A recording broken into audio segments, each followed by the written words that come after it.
আগে তো আমি 200 গজ হাঁটতে পারতাম না। আচ্ছা, এখন স্যার 500 গজ হাঁটার পরে তো এখান থেকে আংশিক আংশিক লাগে। মানে পা জ্বলা, এই পায়ের দিকে নামে, একটু ব্যথাও করে। আপনার পিএলআইডির মধ্যে একটা ভ্যারাইটি হলো তারা দাঁড়িয়ে থাকলে অথবা হাঁটলে পা মেরে মেরে আসে, পায়ে ব্যথা করে, বসে থাকলে করে না। এটাকে আমরা বলি ক্যানাল স্টেনোসিস। হ্যাঁ, এটা পিএলআইডি ছাড়া অন্য কারণেও হতে পারে।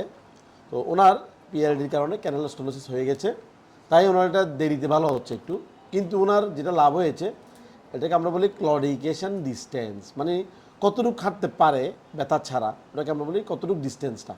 ওই ক্লডিকেশন ডিস্টেন্সটা সময় দিয়ে মেপেছে, যে বা ইয়া দিয়ে মেপলে উনি দীর্ঘ গজ দিয়ে মেপেছে, উনি বললো যে প্রায় দ্বিগুণের চেয়েও বেড়ে গেছে। হ্যাঁ, 200 জায়গায় 500 পাচ্ছে, 600 পাচ্ছে, 3 গুণের মতো বাড়ছে। তো এটাই আমাদের লাভ।